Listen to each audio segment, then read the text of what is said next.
What's up, guys, and welcome to my spoiler review for Pirates of the Caribbean Dead Men Tell No Tales. In this spoiler review, I'm just going to be telling you about some scenes that I had some strong opinions about, or maybe just not strong opinions about, but maybe just a scene that, I couldn't talk about in my non-spoiler review. Things that I wanted to touch on, but I couldn't because they entered complete spoiler territory. Now, my non-spoiler review for the film is up right now, so you can check that out. And if you've seen the film, feel free to stay. But if you haven't, I do recommend you go out and see the film first if you are a fan of the franchise. And if you're not, I don't know why you're watching this anyway. Who knows? Maybe you just like watching my content. I have no idea. But whatever the case is, thanks for clicking on this video.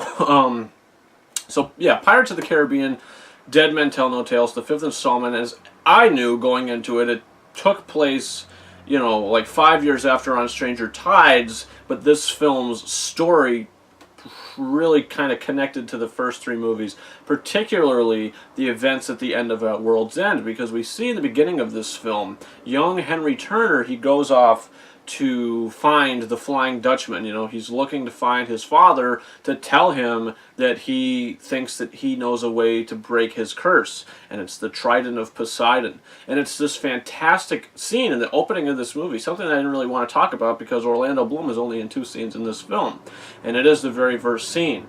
And it was so nice seeing this character back on screen, for me personally anyway, just to get the movie going. I says, okay, now we're at home, we're on the Flying Dutchman, things are the way they should be, because I really did enjoy the first 3 films.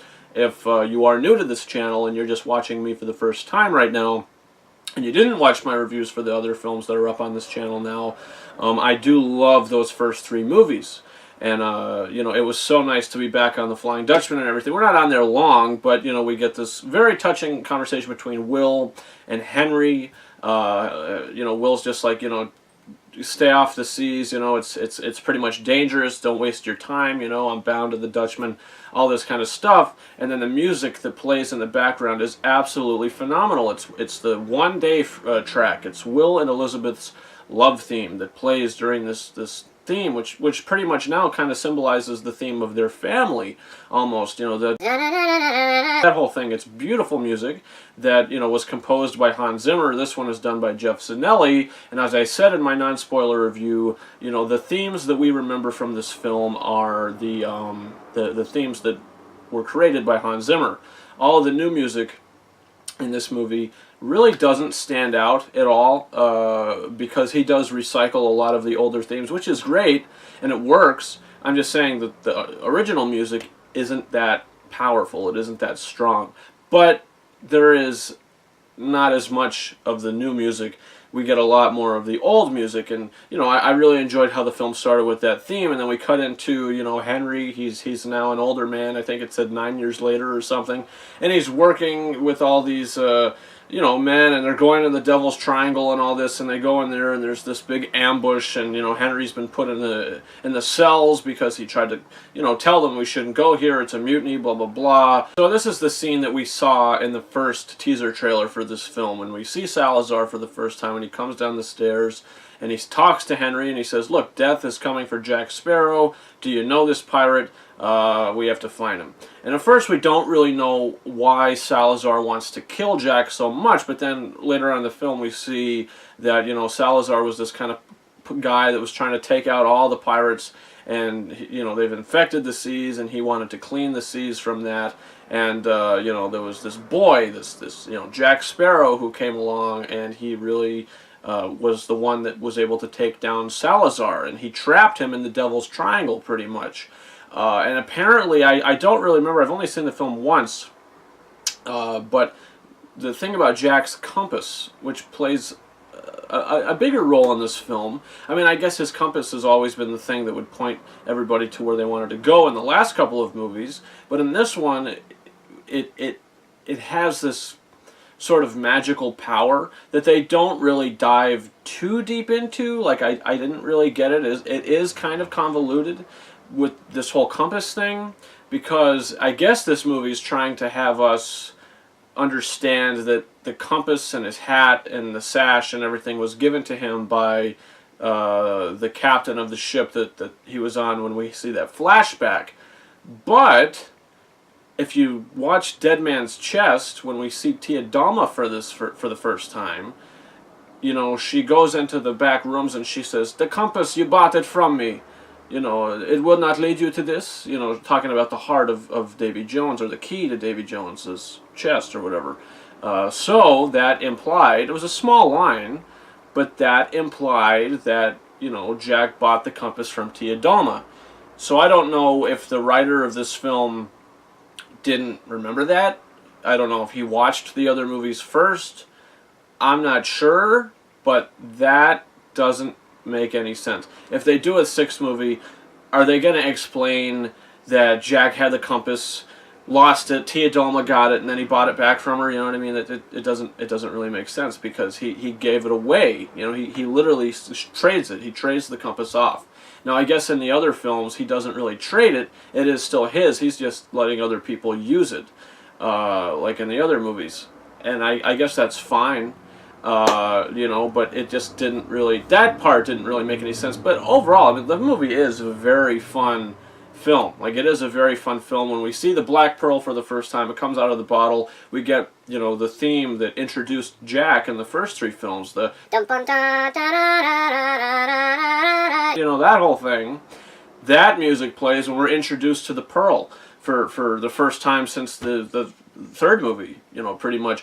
And that felt like a Band-Aid to me. I mean, it felt nice, you know, because this is the music that introduced Jack. You know what I mean? And in this film, that music doesn't introduce Jack. The music is the introduction for the Pearl, which I really enjoyed. I love that aspect of it. I think the music choices in this movie, where Jeff Zanelli chose to put the themes, really worked. To use the classic themes and where he wanted to use them, I thought it really worked. You know, we get the theme of the pirates, you know, the theme of the third movie, pretty much, the, you know, that whole thing. That's in this movie too, and it was great. I loved hearing this music on, you know, these speakers again in an auditorium before. Like, I did grow up with these films, with these Pirates of the Caribbean movies. The fourth one, not so much, but the first three, they hold a very special place for me.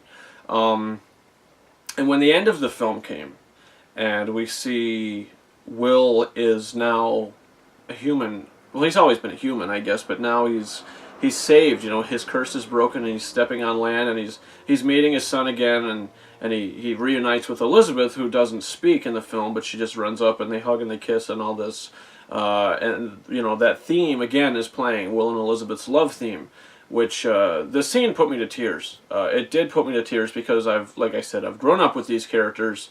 Seeing them come together on screen again with this beautiful music that I've been listening to for the last 10 years since it came out, you know, it holds a special place within me. And I listen to this music quite frequently. And seeing these characters again, hearing this music again, it was fantastic. And it brought several tears to my eyes. I thought it was great. You know, but the end of the film, the last, like, climax of the film, it did seem a little like video game, like, not like the graphics, I just mean the way that things panned out. Because after I watched the movie, I thought to myself, you know, that would work really good in, like, a Kingdom Hearts game or something. Because they're on the Pearl, Jack is tied up, and Salazar comes, and there's the ship battle between the two. Jack is, like, jumping between the cannons or whatever on the outside of the boat, or whatever's happening. It is a dark sequence. I mean, some of the shots, I couldn't really even see what was happening. It was so dark, and the cuts were kind of abrupt. I mean, look, a lot of the action in the film is, not all of it, but a lot of the action in the film does take place in daytime, and we see what's happening, or a nicely lit environment. Where the fourth movie, 95% of the action took place in darkness, and you just couldn't see, you couldn't care. It wasn't very immersive. Every action scene that takes place in this film in the daylight is immersive. The last two action scenes in this film, I feel like, you know, where Salazar's ship and the Pearl are going at it, I didn't think it was very immersive because it was so dark. I did not think it was very immersive. The scene after that, when they're fighting down in the trench, you know, and they find the trident and everything. That wasn't very immersive either, because it was a gigantic CGI fest. Like, they used so much CGI in this scene. I don't think it's very immersive. I mean, it's entertaining to watch, but it's so loaded with CG. I mean, loaded. And I wouldn't have minded that if the story was like a little stronger. Like if I was really caring about Salazar and Jack fighting, because they don't really fight. They have a tiny little clashing of whatever the heck they're doing. It doesn't even look like Jack is holding a sword. I don't really remember. Like I said, I've only seen the film once, but, you know, it didn't... I mean, they didn't really have a big fight. Jack screamed a lot and he ran, but he never really had that big of a confrontation with Salazar, which was kind of disappointing. It seemed like the story was put on hold, all the crazy crap happened, and then it's the aftermath of that. You know what I mean? But that's fine. Look, I was still entertained by it, I just didn't feel like it was very compelling. I didn't feel like a lot of the film was compelling, but I did feel like it was a fun ride. Maybe not as fun as the first three films, but a lot more fun than the fourth film. I did enjoy it. Like, I did really like this movie quite a bit. If you've seen my review, I gave it a 3.5 out of 5. The after credit scene in this movie, does it make sense? Because I am not sure. We see Will and Elizabeth laying in bed. Will is they're both asleep. The door opens, and you know who comes in. The shadow of Davy Jones comes onto the sheets, and the thunder goes off, and his claw kind of goes like this, and then Will wakes up and he looks, and there's no one there, and he goes back to sleep, and the camera pans down underneath the bed, and we see like a little bit of water stains and barnacles. So what does that mean? What does that mean? I heard someone on YouTube that I watched about a theory about this, and this person said, you know, maybe Will is still going through a transition. I mean, when we saw him reuniting with everybody, he has no barnacles on his face. And even if he was, why would they sink through the bed and land underneath the middle of the bed? That doesn't make any sense. So what happens here? You know, because they just established this trident being broken ended all the curses in the sea. So why is Davy Jones still full of tentacles?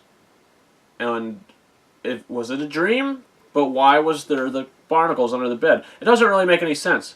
Because Davy Jones is dead. You know, they stabbed his heart and he fell into the maelstrom. You know, like, he's dead. If they do a sixth movie, and this is what they're setting up, you know, they're going to have a really good writer to explain what happened, because I'm not just going to buy it, because that's very far-fetched for me.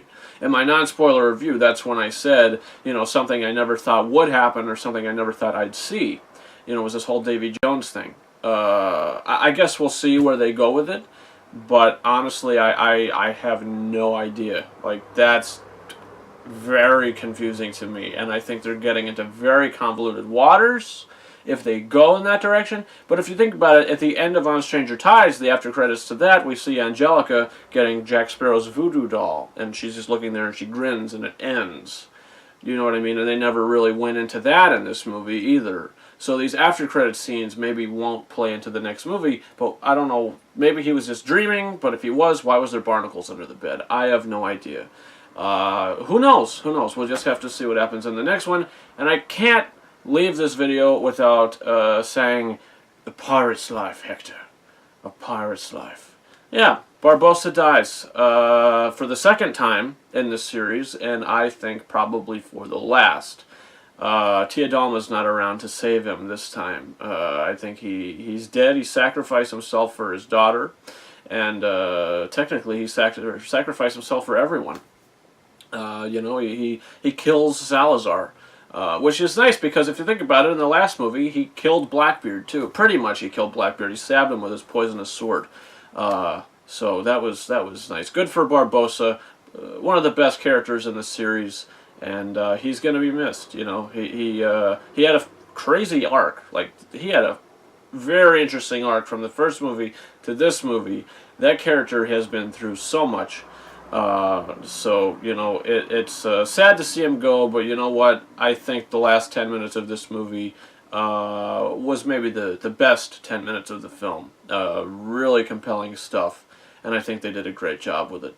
And that they do set the film up for another one, other than the end credits. You know, Jack Sparrow, they're on the Pearl again, and Gibbs says, "Where are we going?" And he says, you know, Jack says, "I have a date with not a date, but he says we're going to somewhere. I don't know. He says we're going somewhere. We're going to go follow the stars or something like that." So we'll see. We'll see what happens if they do another one, if this movie makes enough money, which I hope it will, because now we have the opportunity to get Will and Elizabeth in the 6th movie with Jack Sparrow again. That's very exciting. If that happens, I'm going to go bananas. Comment your thoughts if you did see the film. What did you think about it? Spoiler thoughts.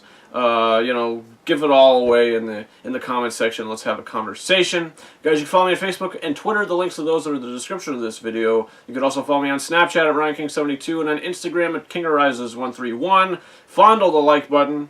I think that's going to be my new thing. That's what I've been saying. Fondle the like button. I think it's different. I think it's original. And I think it could be very fun. So, yeah, that's about it. Guys, thank you very much for watching my spoiler review for Pirates of the Caribbean, Dead Men Tell No Tales. Over and out.